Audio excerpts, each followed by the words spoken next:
But we're finally back with more news after a couple weeks. There's a lot that went on. Mostly big stuff, actually. Not too much small items. A lot of big news happened while we were gone. So we'll go through the long list of large stuff, and then the small items, and then chat picks as usual. And then I did have to struggle to find a dev dub, but we found one. We found a dev dub, even though it's been 2 weeks, and a lot of stuff has happened. The dev dub was hard to find because a lot of the stuff that did happen, gross. I guess we'll start here. So Avalanche is closing its Liverpool studio following Contraband's cancellation. This is Jordan Midler, VGC. The studio will also see layoffs across its Malmo and Stockholm branches.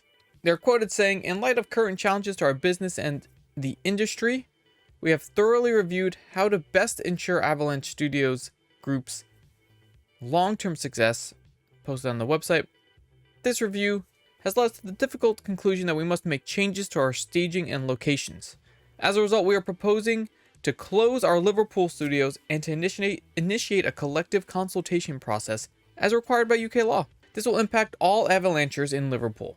The changes will also impact our other studio locations in Malmo and Stockholm, where we will reduce our workforce and restructure the teams to address our game's needs." So this is Just Cause, Contraband, which was canceled. So we're starting off strong. So this is the latest casualty in Microsoft's widespread restructuring. Earlier this year, Microsoft's gaming division confirmed it was making a fresh round of layoffs, with head of gaming Phil Spencer saying the cuts were designed to end or decrease work in certain areas of the business and follow Microsoft's lead in removing layers of management to increase agility and effectiveness. Wow. We're going to hear a lot more about Microsoft coming up. But next, Funcom layoffs. This is Connor Makar, Eurogamer. So Dune Awakening developer Funcom suffers layoffs after biggest release in studio history. Undisclosed number of staff are losing their jobs. So Dune Awakening being a pretty decent success for the studio didn't help. They announced October 1st, or was published October 1st.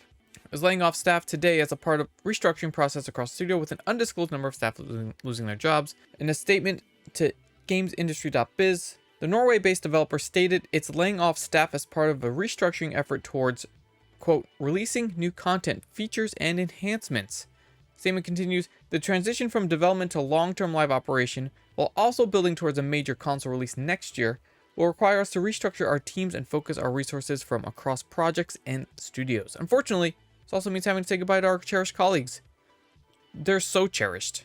The colleagues are so cherished. This difficult process is starting now. We cannot yet determine the exact impact. We are working to find new opportunities for those affected. Again, new opportunities where? Where are the new opportunities? Everyone's laying people off and closing studios. Where are they? I don't understand. So Dune Awakening, as mentioned both in the statement and widely reported, was a massive success for Funcom. The game had a Steam concurrent player count of roughly 190,000 players during its launch, with around 100,000 coming from a more expensive priority access version of the game. In recent months, the game is floating around roughly 20,000 current daily players, which is a lot. 20,000 is a lot daily for this. I'm actually surprised it's that high. But it didn't, it just wasn't enough, I guess. Wasn't enough to save some of these cherished colleagues, am I right? Continuing down this road, Starbreeze layoffs. This is Chris Scully in VGC. So Starbreeze has canceled its Dungeons & Dragons game and is laying off 44 staff as it focuses on Payday. It announced today, and today being the 2nd, it will discontinue development of its D&D title, codenamed Project Baxter, which was originally announced in 2023 with anticipated 2026 release window. Following a strategic review, the board of directors and management have concluded that resources are best deployed to accelerate the growth of Starbreeze's flagship Payday franchise. All of this is starting to sound familiar, if you guys haven't noticed.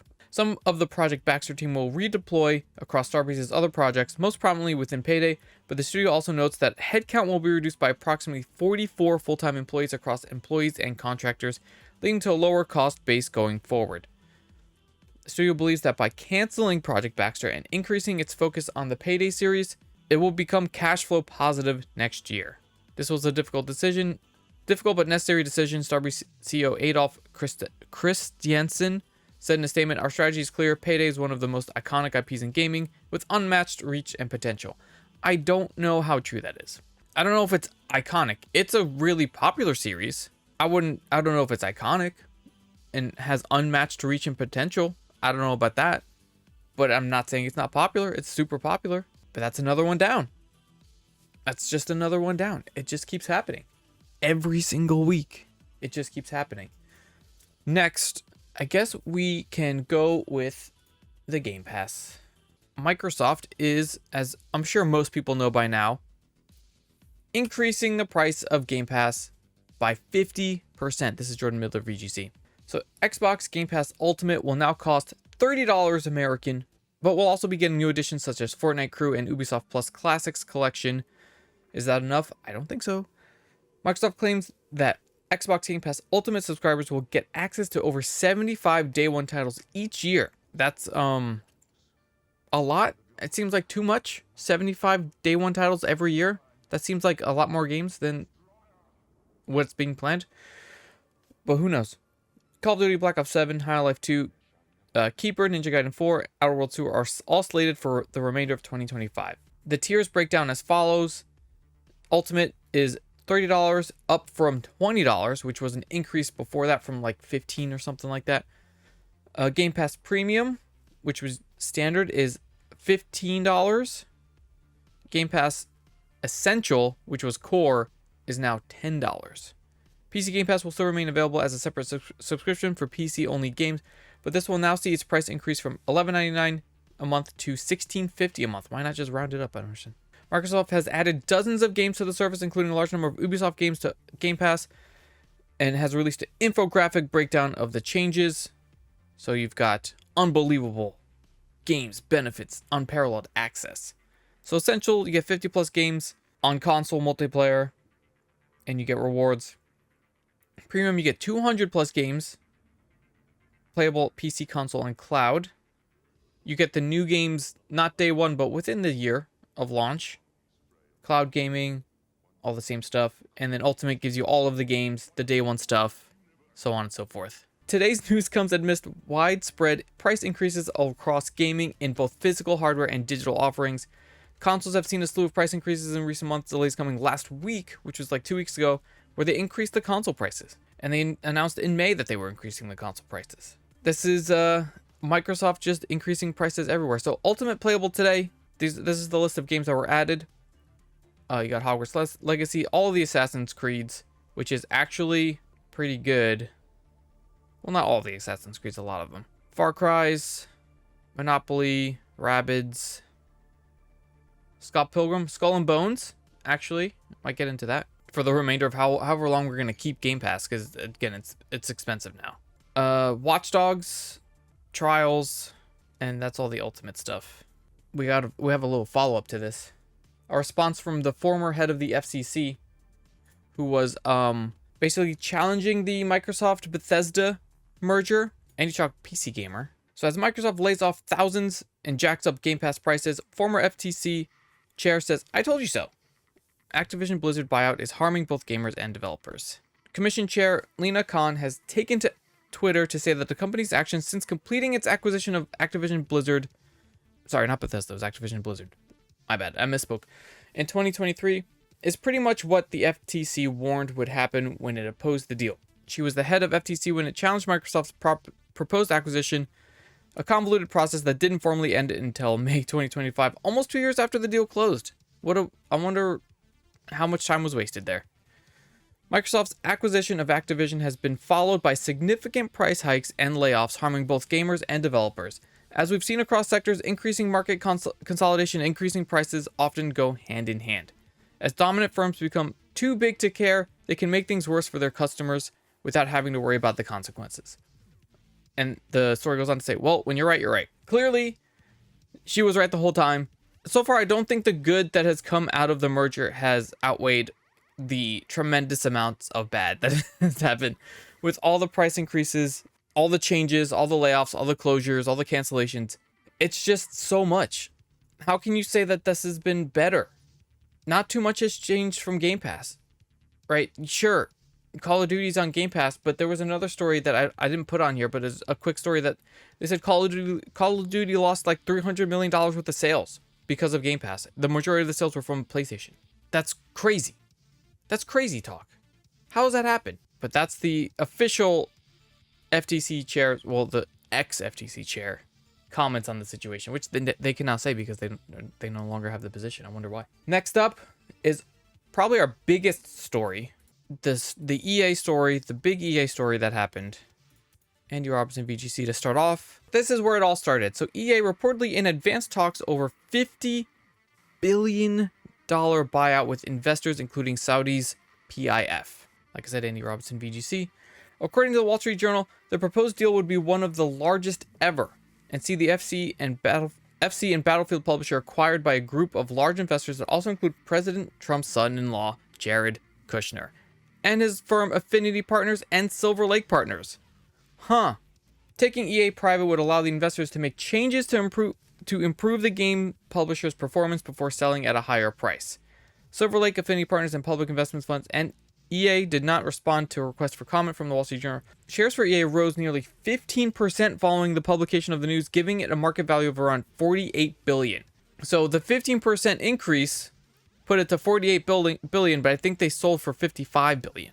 If the deal were to happen, which it did, it would mark the acquisition of yet another U.S. gaming giant after companies like Activision and Bethesda sold up in recent years. It would also see the influence of Saudi's PIF over gaming increase further.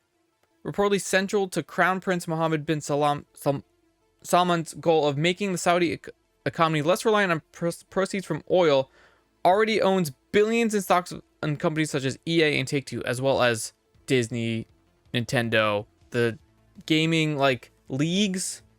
That's why the championships are always overseas in the Middle East, because they own that too. So that's just the start. This is Chris Scully, VGC. It was then confirmed that it will be acquired for $55 billion by the investors that we listed. In a statement, EA has said it had entered into a definitive agreement to be acquired by an investor consortium comprised of PIF, Silver Lake, and Affinity Partners. Interesting. The list here is just so interesting. All cash transaction values EA at around $55 billion, and we'll see the consortium acquiring 100% of the company. Stockholders will receive $210 per share in cash, which is a 25% premium on the company's last unaffected share price of $168.32, and a premium on its all-time high share price of $179.01. Wow. They were bought for more than they were worth. EA says the transaction, which has been approved by its board of directors and is expected to close in Q1 of its fiscal year 2027, meaning by the end of June 2026, positions EA to accelerate innovation and growth to build the future of entertainment. The deal will see EA continuing to be led by its current CEO, Andrew Wilson, and will remain headquartered in Redwood City, California. The PIF, or Public Investment Fund, is the sovereign wealth fund of Saudi Arabia and is reportedly central to Crown Prince Mohammed bin Salman's goal of making Saudi economy less reliant on oil. Of course, we just said the investments and everything, and then it goes to the other ones. They talk about the controversies, which are proven. Affinity Partners is an American investment firm which was formed in 2021 by Donald Trump's son-in-law, Jared Kushner, and mainly focused on investing in U.S. and Israeli companies, with most of its funding coming from the Saudi Arabian government. So that other partner is still already funded by Saudi Arabia. Electronic Arts is an extraordinary company with a world-class management team and a bold vision for the future, Kushner said directly in a statement. I've admired their ability to create iconic, lasting experiences, and as someone who grew up playing their games and now enjoy them with his kids, I couldn't be more excited about what's ahead. What games does he play? He doesn't know these. This is all generic, vague bullshit. Do you think he's putting tons of time into Apex or the Star Wars games? Say goodbye to those, as you know them. And we've got further updates or further follow-ups, because technically it could still be blocked, but who's gonna do that? All right. This is Ed Nightingale, Eurogamer. So EA private acquisition deal expected to go smoothly, says report, as what regulator is gonna say no to the president's son-in-law? So it's expected to run smoothly, the Financial Times has reported, due to the influence of Jared Kushner and Saudi Arabia on the White House. The acquisition announced yesterday will see a group of investors comprising of yada yada. We already talked about that. Though the acquisition won't be completed until Q1 of fiscal 27.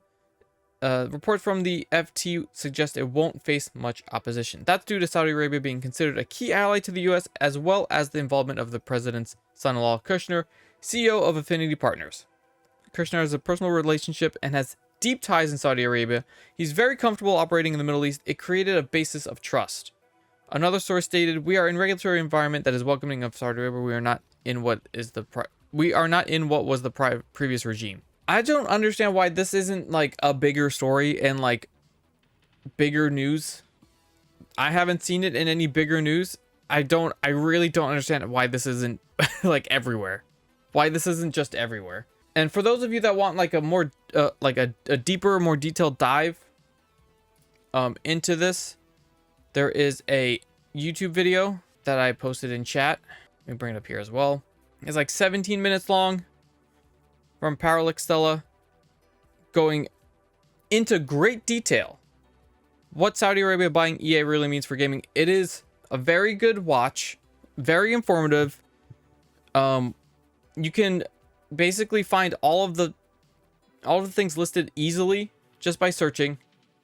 A lot of it's so super obvious, but it's a really good, just 17-minute like video essay about why this sucks. Does it change your reason to get Battlefield 6? Not really, because that was something that was developed before this. I'm curious to see what happens going forward from now, or from when it's official, what they start putting out after that. Because a lot of the stuff still in development is going to still come out theoretically without any involvement from outside sources or from the new outside sources. But starting once it's official, that's when we'll probably see more things go weird. And that's when we start saying, no more EA. But Battlefield 6, again, supposedly completely separate before this buyout. So that's it for the big news, aside from the showcases, which we'll do last. We'll move on from there. Oh, God. Chat, please watch that video if you're interested, because it's actually a really good video. Okay, smaller news. Lenovo has canceled some of the pre-orders of its $1,100 Legion Go 2, saying it substantially exceeded expectations. Cool.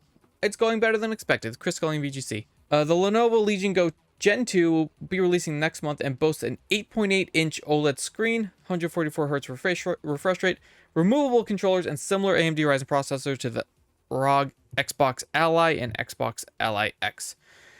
It will cost $1,100 for the base model, and all the way up to $1,479 for the model with the most powerful processor, 32 gigs of RAM, and 2 TB storage. You could get a very good desktop for $1,479 instead of getting a large handheld device. $1,479 is so much money. That's so much money for a handheld device. However, according to the official post on Legion Go Reddit page, Lenovo has started canceling some of its customers' pre-orders because it doesn't have enough stock to meet demand yet. In an updated video on Wednesday, Lenovo wrote, "The truth is pre-orders for the Legion Go Gen 2 have substantially exceeded our projections, leading to an unforeseen delivery range of extensions." So this is so funny because one of two things is happening here. The first is way more people than expected have just like $1,500 laying around that they can throw at a Legion Go 2. The other thing is they didn't expect like a lot of people, like maybe they made, like, for example, and like put it in like smaller terms, maybe they thought like 100 people were gonna buy it, but like 200 people pre-ordered it, you know? Like $1,500 is a lot, $1,100 is a lot. So like it's possible they just made a very small amount, because like I don't think the Legion Go original one did well, honestly. I think it did okay. I don't think it did very well. The original ROG Allies, not so great. They were purchased a lot, but I think a good percentage were also returned for issues, as I've seen firsthand in multiple stores. Well, we'll see. Again, we'll see how this goes. I'm curious to see, because they don't give a number, so I'm curious to see how well this sells. Releases. When does this release? Does it give an exact date? I don't think it does. It just says October. Spring 2026. Spring 2026. It's October that the ROG Ally comes out. Big. And speaking of the ROG Ally X, their prices have finally been confirmed.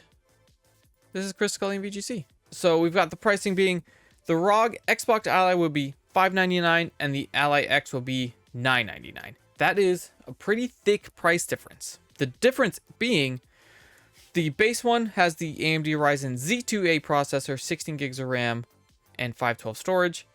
The X has the Z2 Extreme processor, 24 gigs of RAM, and a terabyte of storage. So it's got a decently better processor, a little bit more RAM, and double the storage, and a larger battery. It's also a smaller device from the Legion Go, and obviously the controllers don't detach like the Legion Go does. I prefer the Legion Go as a device for what it is. Bigger screen, OLED, detachable controllers. I'm not sure. I don't think any of these things run well, honestly. I don't think any of them run very well. But in terms of design, I like the Legion Go design the best. So again, much cheaper than the Legion. Even the Ally X, the higher one, is less than the base model Legion Go. Which, I mean, makes sense because the size difference is kind of significant. So those are the prices coming out October 16th. Which I'm pretty sure is the same time. Doesn't Pokemon come out that same time? It does. Pokemon comes out the same day. Interesting. Moving on, we got Rock Band 4 being delisted. It's actually very upsetting. Chris calling VGC. So Rock Band 4 will be delisted this weekend. Being the weekend that passed already, I believe. The weekend that we're in. Rock Band 4 is now delisted. So the leader of Harmonix wrote that on Sunday, October 5th, 2025, that's today, Rock Band 4 turns 10. What a ride. With this milestone comes one big change. The original licenses for the core soundtrack are expiring. Because of that, Rock Band 4 will be removed from the PlayStation and Xbox digital stores. So they have no choice because the licensing agreement for the songs in the base game are expiring, which makes sense. Hopefully they just come out with another game. If you already own the game, nothing changes. You'll keep full access and still be able to download the game and songs to any new compatible devices. The same applies to downloadable content songs and will come down as they hit the 10-year mark, but anything you've purchased will remain in your library. So it's going to be staggered. So they have a 10-year licensing on all the songs, so it depends when they got the license. So whenever that anniversary hits, those songs will be delisted as well. So now's the time to fill up your library, gamers. I might jump into the store here at some point and just like get a bunch of songs. Because again, Rock Band 4 is a good game. It's a real good game. We play it every once in a while. Maybe we'll do it in a couple weeks. Next up, Embracer either does or does not like AI. It's for you to decide, apparently. So this is Ed Nightingale, Eurogamer. Embracer is leveraging AI in ethical and sustainable ways, says new CEO, insisting human authorship is final. Embracer's new CEO, Phil Rogers, has discussed the company's use of AI in its latest annual general meeting, praising the technology but insisting human authorship is final. AI tools can be a power multiplier, though insisted this isn't corporate speak, but words we're hearing from studio heads and heads of production. In an industry defined by escalating development costs and limitless player expectations, the question is no longer if a company will adopt a technology like AI, but how it leads with it. How we take Embracer forward across fellowship. Our answer is the smart implementation of generative AI in ethical and sustainable ways. What does that mean? I don't know if they fully explain it. We really do view AI as a strategic catalyst. Why? It's the most powerful technology or tool of our generation for driving efficiency, amplifying creativity, and ultimately delivering the high-quality, memorable games that players demand for effectively, more predictably, and more profitably than before, huh? Rogers claims AI investments allow for in-game animations that are indistinguishable from motion capture, which can see a 7-day mocap shoot cut in half. This isn't a theoretical future.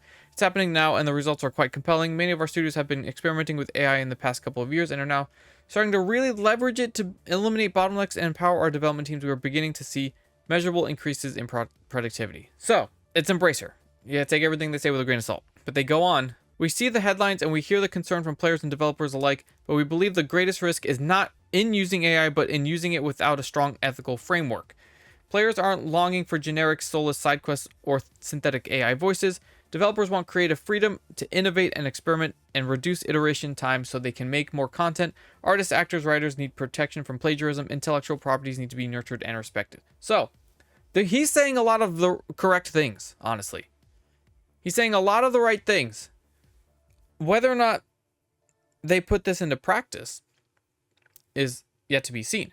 hopefully he's true to his word. And this is all they are using AI to as a tool to cut workload instead of like create things. Like AI is fine to help be productive, but not in terms of like fully creating ideas, voices, actors, stuff like that. It's really the generative part of the AI that's, I mean, AI in general also sucks, with the pollution and everything and the energy use. Again, it still sucks to use in general, but I feel like we have no choice. It's in the world, and there's no taking it out of the world. So hopefully they do what they say and not the opposite. But it's a new CEO, right? So, but it's the same old Embracer who fucked up a lot. We just have to see what happens. Next up, oops, that's the wrong button. There was a pretty major security risk in all the Unity games, or the games like developed using Unity. Andrew Robinson, VGC. So developers rush to update games after serious Unity vulnerability is discovered. A years-old security vulnerability discovered in the game engine Unity. They urged game developers to take immediate action to mitigate the vulnerability, which is reportedly present in all versions of Unity games since 2017. That's such a long time. That's almost 10 years. According to Unity, there is no evidence of any exploitation of the vulnerability, nor has there been any impact on users or customers. They said we have proactively provided fixes that address the vulnerability, and they are already available to developers. Unity's partners have also developed their own remedies. Microsoft Defender has been updated and will detect and block the vulnerability, while Valve will issue additional protections via its Steam client. And people are posting about it. This indie developer saying, when Unity discovers a vulnerability 2 weeks before your game release, and updating to the patched version breaks all of your shaders and half your game. It's going to be the best 2 weeks of my life. So it seems to be handled, but some games did get pulled to be safe. Obsidian has pulled 4 games from digital stores entirely, Grounded 2, Avowed, and Pentiment, while it implements updates. I'm sure the updates are quick. They might be back up and running again because this was as of yesterday. So those games are probably up and running again, maybe. But some games did need to be pulled for this serious vulnerability. They don't go into any details about what it is. And I didn't look into it further.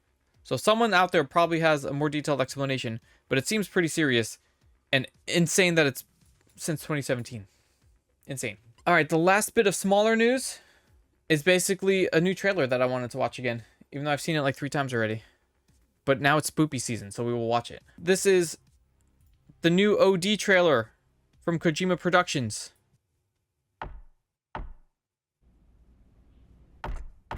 It's so good.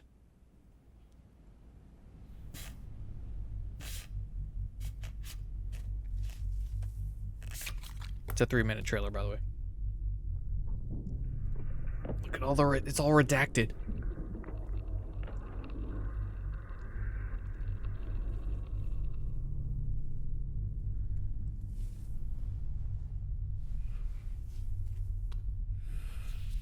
Whoa.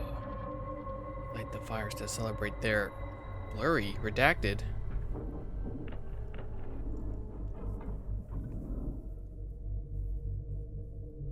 Ooh. Sinister ritual.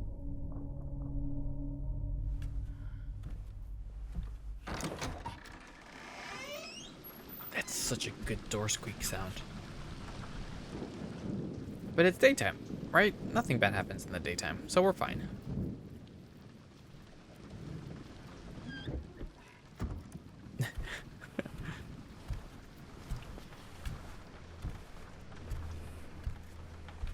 Ooh, that's a lot of candles. Little eye sticker on the window. Got some matches. Some good animation here.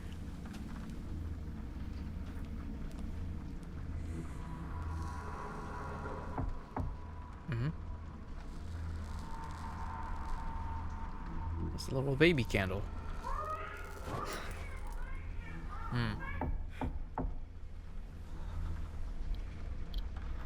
People are knocking. We don't like that. We don't like knocking. Get another match here.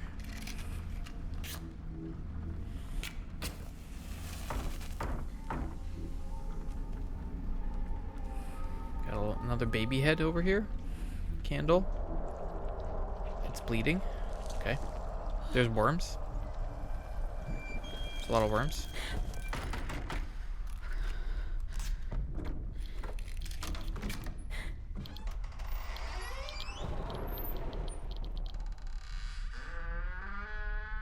Uh-oh.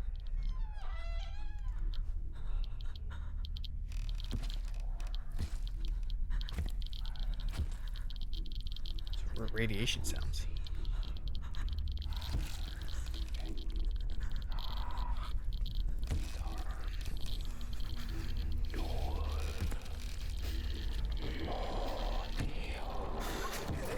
Whoa. Whoa. Oh, that's spoopy. It's so cool because like you can see she's got weird markings on her face that slowly show up as the thing gets closer, and it's little faces. She's got little faces on her face that slowly get darker and darker as the monster shows up. Oh, it's spoopy. It's so spoopy. What great animation though. So that's a fun, cool, spoopy trailer. I'm all about it. So let's do the chat picks before we get to the showcases real fast. Starting with Steam breaking rules to refund Destiny 2 and areas that have been region blocked. This is Ben Sledge, PC Gamesin. Some Destiny 2 players have noticed they've been blocked from playing the game. Destiny 2 error code Taper usually suggests the game is down for maintenance, but this has not been the cause for the past week. Multiple reports on players in Russia, Belarus, and Kazakhstan suggest the developer Bungie has implemented a region lock on the hit FPS game. Employees on the official Bungie forum replied to questions with the same statement: Destiny services are not available where access is restricted by law, with no further clarifications. They even tried using VPNs to get around it. However, players are taking to Steam to request refunds for any Destiny 2 DLC purchased, and Valve seems to be acquiescing with their request. However, it's currently unclear whether this is a surefire way of recouping your cash. As one player showed the game post, Steam refunded them for the game's Ultimate Edition and numerous pieces of DLC after they explained their situation. This is despite the fact that Steam usually says you can't refund a game if you played more than 2 hours. The player has over 2,000 hours in the game before their alleged ban, and yet their purchases were refunded. That's crazy. Purchase refunded by Steam. 2,004 hours. All the DLCs. That's crazy. But I mean, like, it makes sense. You might just, I mean, if you're gonna region block it, give them their money back. That's because that's kind of fucked up, especially if they played a lot of the game and they spent a lot of money. Give them the money back, because I don't think they can get their, I don't think there's anything about in-game purchases being refunded at all. Some people are having no success. Come down to specific requests. Positive reviews are not available where access is restricted by law. That's pretty funny. So this is going to be a weird one. This is going to be a weird one. And the second chat pick is just a little bit about the downfall of Bully 2. This is Rick Lane, PC Gamer. Bully 2 never happened due to bandwidth issues, according to Rockstar co-founder Dan Houser. You just can't do all the projects you want. We do have an explanation from Rockstar's co-founder as to why Bully 2 never saw the light of day. Speaking to IGN at LA Comic-Con via Eurogamer, Dan Houser explained that the project ended prematurely due to lack of bandwidth among Rockstar management. I think it was just bandwidth issues. You know, if you've got a small lead creative team and a small senior leadership crew, you just can't do all the projects you want. It's a fairly broad explanation, but it falls roughly in line with previous stated reasons for Bully 2's. Back in 2021, former employees explained that Bully 2 was in development for between 1 year and 18 months before Rockstar's management canned the project. Rockstar was working on Max Payne 3 and Red Dead Redemption along with Bully 2, and many of Bully 2's developers moved over to the other two projects by the time of its cancellation. While the vision for the game, which among other things would have allowed players to enter every building in its world, was never realized, some of the tech design for its prototype did make it into subsequent game.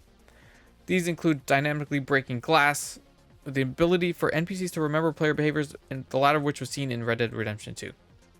So, I don't think we'll ever see this game. And if it did come out, I don't know how many people would actually buy it.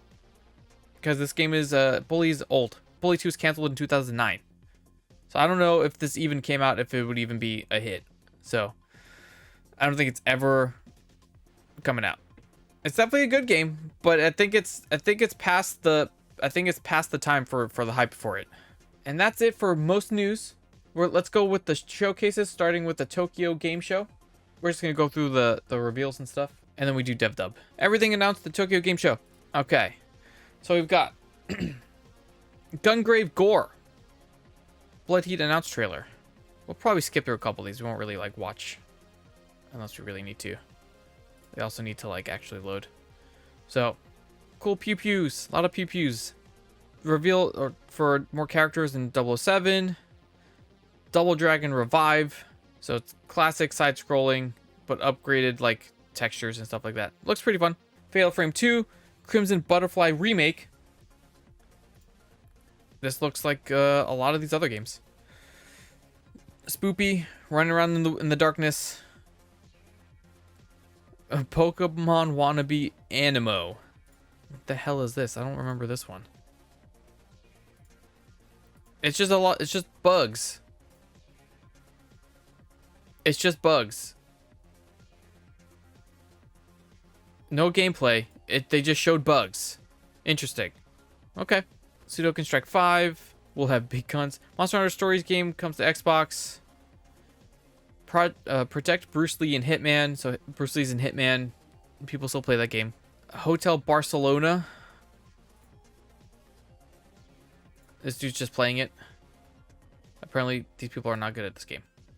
Dragon Quest 1 and 2 HD2D Remake. Rhythmic Doctor. Travel Across Microsoft Flight Simulator.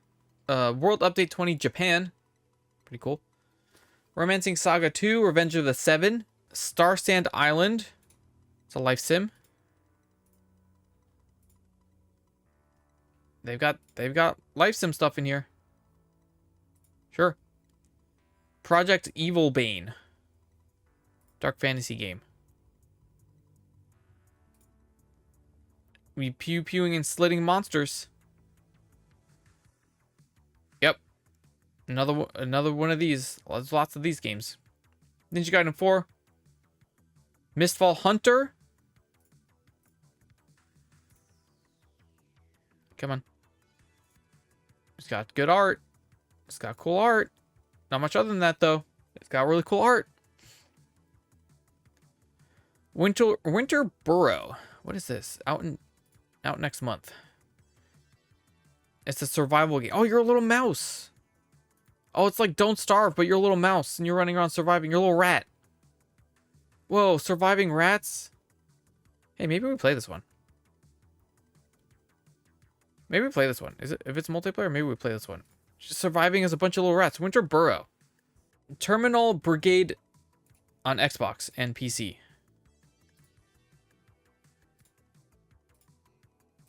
I don't know what this is. Okay. Evangelion collaboration in Terminal Brigade. Age of Mythology Retold. Heavenly Spear. I think we've seen this. I think we've seen this in a reveal at some point. Forza Horizon, Black Ops, and that's it. Everything for the Tokyo Game Show. Xbox's Tokyo Game Show. Sorry. And then next is the PlayStation State of Play. So we got the Wolverine trailer finally. We won't play it because there's a lot of slicing and dicing in that trailer, but feel free to watch the Wolverine trailer. It looks awesome. It looks great. I cannot wait for this game to come out. It's gonna rule. And look, he's got the suit on. This is gameplay and stuff. Saros gets a gameplay extended demo. This is Rahul Kohli's game, I believe. Got cool visuals. Very orange. Very orange. Battlefield 6 campaign reveal. Neo 3 official release date February 6th. Zero Paradise for Dead Spies is a new spy fantasy from Disco Elysium. This looks pretty cool. I kind of like the vibe of this, honestly. I kind of like the vibe of that. Final Fantasy Tactics. Crimson Desert. I forgot about this game. Yep. Yep. It looks kind of like that Final Fantasy game that no one liked. Chrono Script, the endless end tells the tale of of an editor trapped in a manuscript of an endless story. That's a lot. This I like this art style, but it kind of hurts my brain. It's hard to really see what's going on here, but it looks cool. Nice. Code Vein 2 will help kick off 2026. Yep. Slit. Slice. Dice. Monsters. Slit them. Microsoft Flight Simulator going to PS5. Knew that was coming. Gran Turismo. Sonic Racing Cross Worlds. Mega Man's going to be in it. Deus Ex Remastered is out early next year. Halloween video game. Gameplay trailer. So he's it seems very similar to like the Jason games, or the Jason game that came out. So it's basically the Jason game, or the Friday the 13th game, but just it's Halloween with Michael Myers. Let It Die Inferno. What is this? This seems a little silly. Bugs. Okay. Oh, sure. Dynasty Warriors 3 Complete Edition. Last Epoch Ori boss.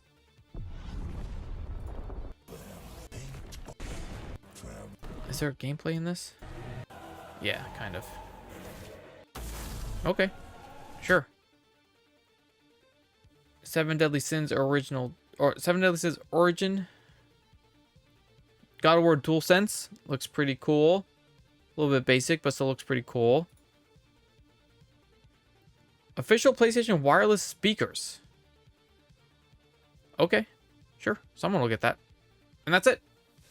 That's it for the state of play. The main thing is the Wolverine game. It looks great. Go watch the trailer and the gameplay stuff. And the final thing for this week's news is our dev dub. Again, we had to really search for this one. But there was a studio in the UK that recently unionized, which is great.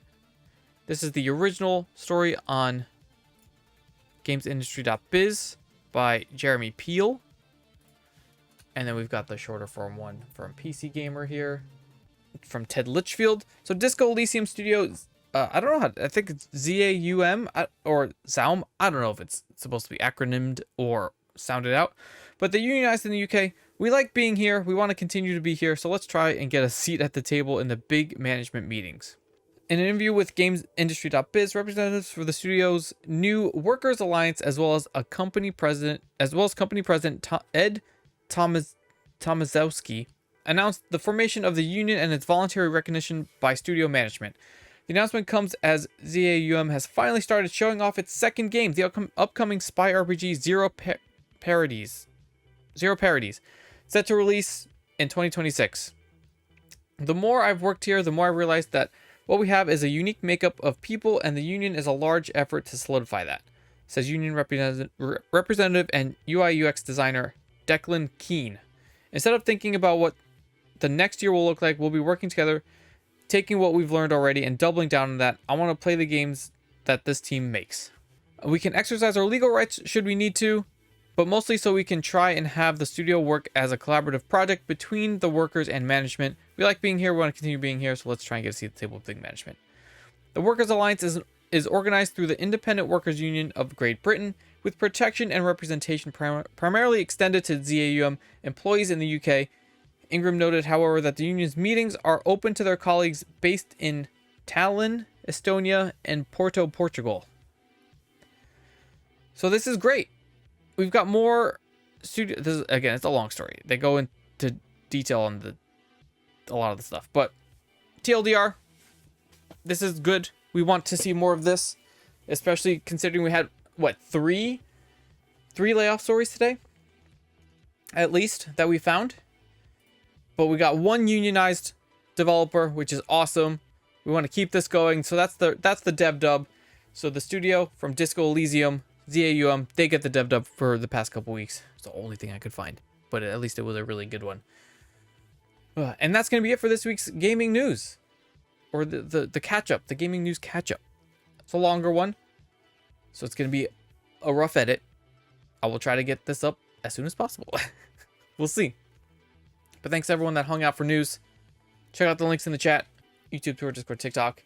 Make sure to comment in the chat or in the comments anything we missed, anything you want to talk about, anything that we were dumb about.